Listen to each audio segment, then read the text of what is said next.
It's Sunday morning. Do you see what I see? It's frost. See the top of my grill? See the top of the chairs over there? See the weight on my roof?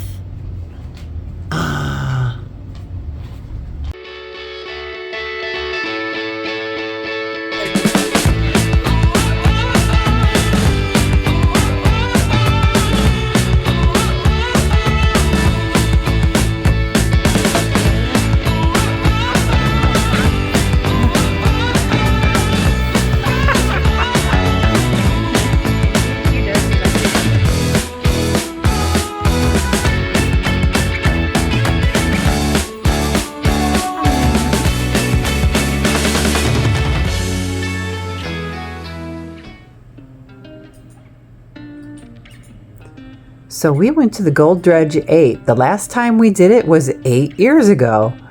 The Gold Dredge has a pipeline viewing point for our Alaska pipeline. The pipeline covers a length of 800 miles. It starts at Prudhoe Bay and it ends in Valdez. The diameter is 48 inches. It crosses 3 mountain ranges and more than 500 rivers and streams. The cost to build it was $8 billion in 1977, the largest privately funded construction project at that time. Construction began on March 27th of 1975 and was completed in May 31st, 1977. Visitor centers, not exact, but close. Close enough.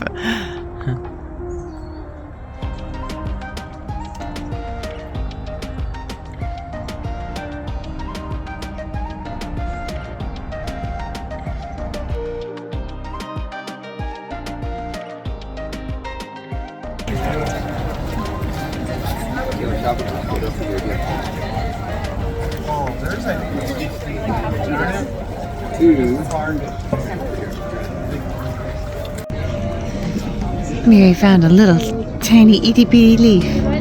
It's so tiny. Up here when I was a wee little boy in 1979. Wee little boy. Came up with my folks, in particular with my father, to help pursue his dream of being a big game hunting, fishing, safari guy that kind of grew up in the woods and on our horse farm doing that sort of thing with him. Our hometown's in Wasilla, about an hour north of Anchorage, Phelan country. Went to college at the University of Alaska here in Fairbanks, studied for my degrees there. We're gonna forge you all the way to the front of the train.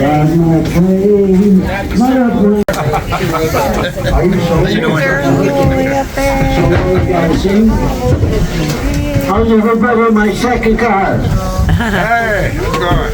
I hear you took one of my songs and changed it and made it Alaskan. Typically bring just whatever it was they could carry and nothing more. That kit would consist of a simple backpack, maybe a bedroll and a tent, a pickaxe and a shovel, a saw, mining operations, like what we're going to show you next here. Coming up, master and drift miners of that era would only dig in the winter times. That's for safety purposes. Again, we're talking about dealing with frozen permafrost here. If it's allowed to warm up and thaw out, it essentially just turns into a bunch of mud. And you got a great risk of cave-ins that way. So when the summer times would come, they'd seal these shafts off to try to keep it nice and cold down there. They proceed to then wash through all the material that they'd excavated throughout the winter. So in the winter, the bottom of these shafts would have a loaded ore car or wheelbarrow. Lowering one of these iron muck buckets down the shafts, they'd unload the ore cars into these buckets, hoist the buckets back up, run them along these cables here up to that pole called the gen pole, where eventually the buckets. It served to divert the Chatanika River, some footage of which is on the screens right now. They created, that is the original elevation of this very valley that we're sitting in right now. They cleared off 150 feet of overburden with nothing from all the copper inside there. It's hooked up to the dredge right now. Of course, we've stepped it down to 110 volts. It just runs the lights and videos on board these days. In operation, these dredges would do 3 simple things. They would gobble up gold-bearing gravel, they'd swallow the gold, and spit out rock. And the business end of this dredge up front here, this big piece of iron poking out front, it's called the digging arm or the digging ladder, and it would be surrounded by its bucket line. It was a big industry, these dredges back then, guys. There was all kinds of makes and models and manufacturers.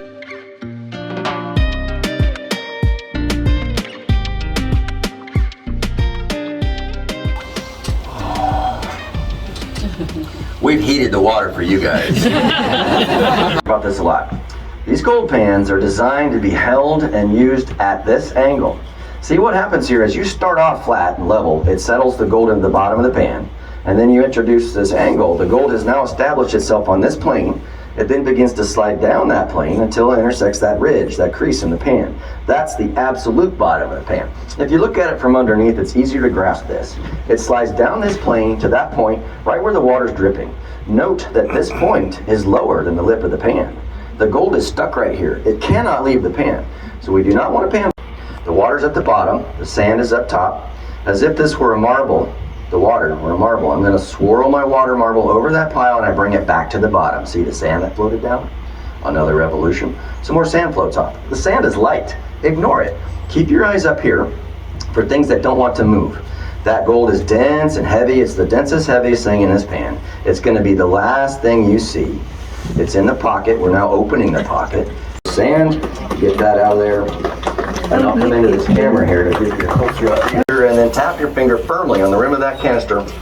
It'll click right to the bottom. If you fill that film canister up, we'll get you another one. And on the flip side of that, in the spring, at which point the pond here would be all iced up with 4 or 5 foot thick of ice. So they made their own custom saw, a giant electric chainsaw with a 6-foot blade, designed specifically to cut big cubes of ice out of that pond that they would then wrap with chain and haul. Yeah, I just washed a bunch into the sand. Get your water out of there. Yeah, 40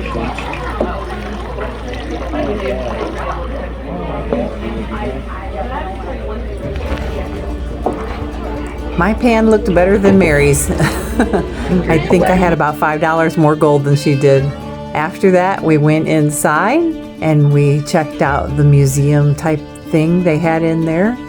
And Mary bought some jade earrings.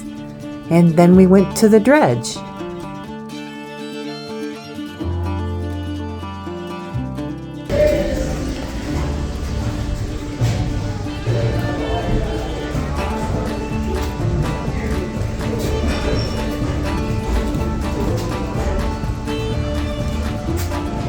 The shop where they fix everything.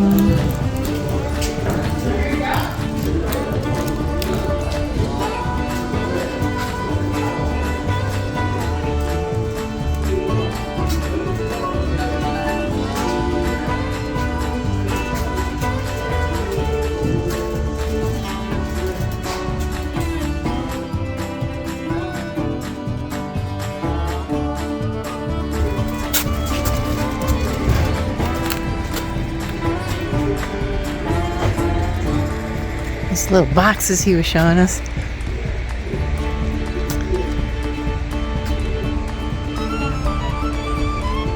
A bar of gold goes in there. All the big buckets.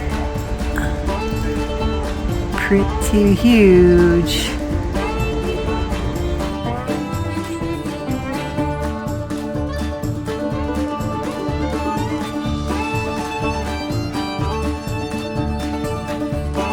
Here's all the different things that they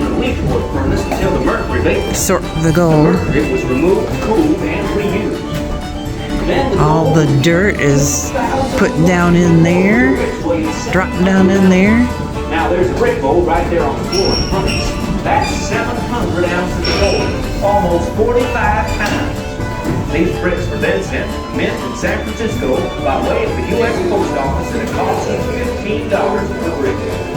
All those piles of dirt and gravel outside, those are called tailings.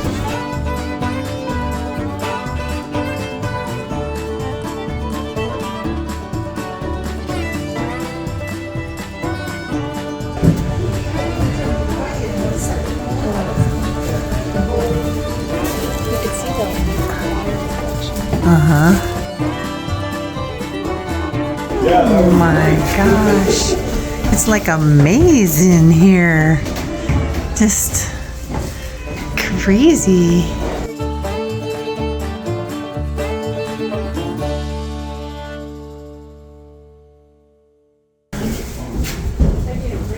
What?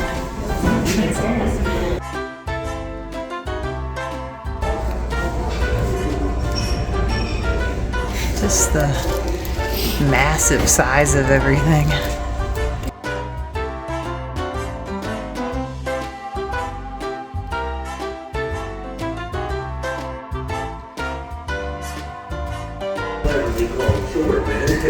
And now please bear with me. But back then we didn't give tours of the dredge. But some could barely wait to check things out on board. You know, looking for buried treasure. As unbearable as it was for Smokey here, we just scooted him on so you can find your proper bearing on shore. Now, it was black nose in our board, so we looked at the series battle to communicate with.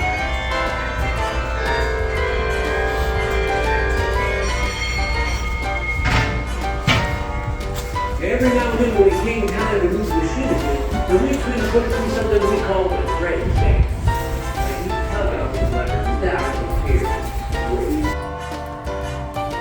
Gold Dredge number 8 was brought to the Goldstream Valley and used in 1928 to 1959.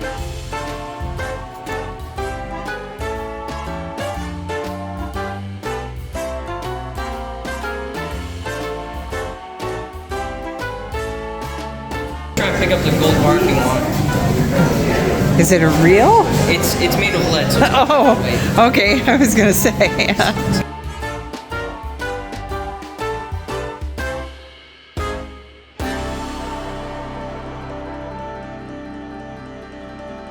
Mary was looking at this shirt. It says Captain on the back.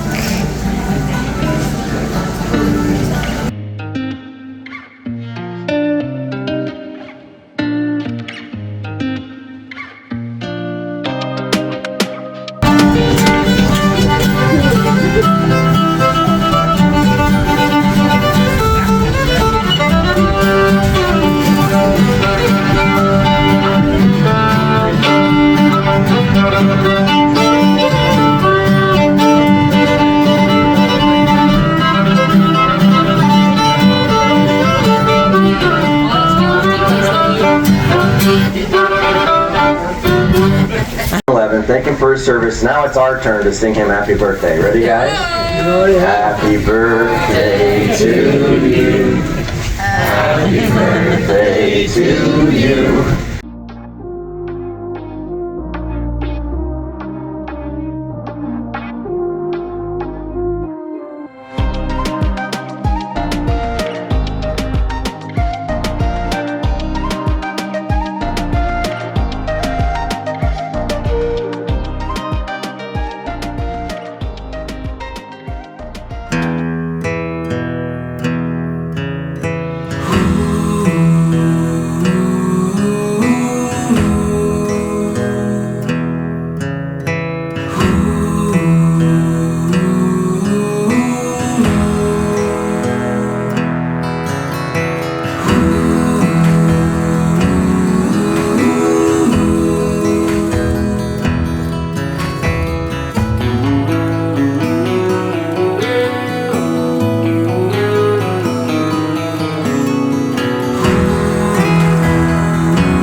So if you notice all of the old gold mine pictures and the pictures from the gold rush era, there's no trees.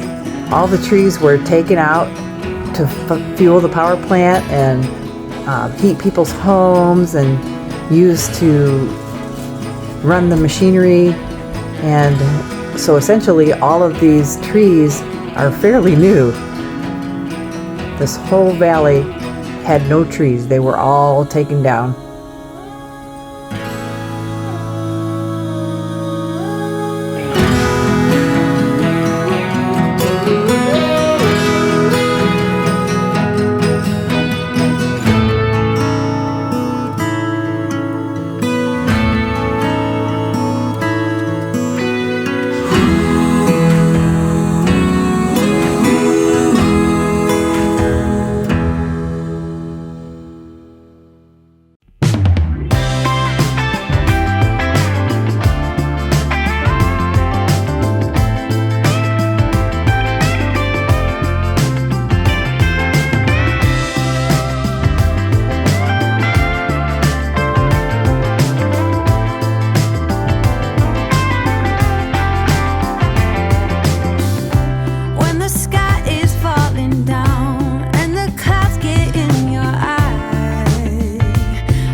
table.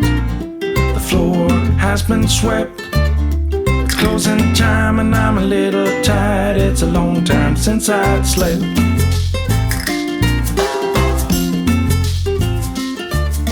But things are moving forward. Yeah, all these dirty four-wheelers Side by sides. That's what I want. I want one like that. That looks like fun.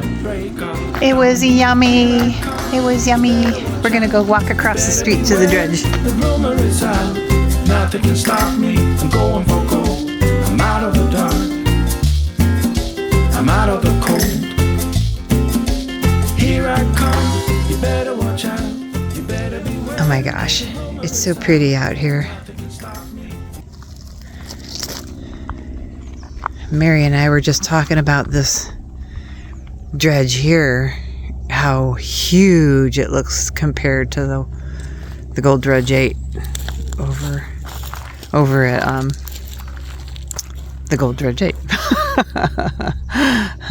Over at the little tour that we took. Yeah, this one caught on fire about 5-6 years ago. And see how things are bent. Yeah, up until then it looked pretty decent still. And because of all the oil and things in the part, in, you know, in the wood and in the fixtures and everything, it burned really hot. Do you think something's hidden in here? I don't know. Or something lives in here? Maybe. I don't know what it is. This is part of something. Yeah, it's a part of something. It goes way down deep in there. Yeah. You can actually get down on it down there. You can go down the hill, and if you can see, there's people down there on it.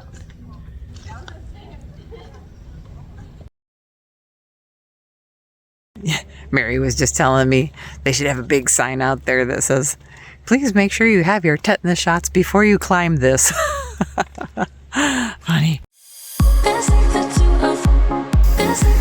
Oh, shiny. Oh my gosh. I don't know. Is that working? Can you see the shiny? Oh. Yeah, it looks like almost like petrified rock or something, or wood.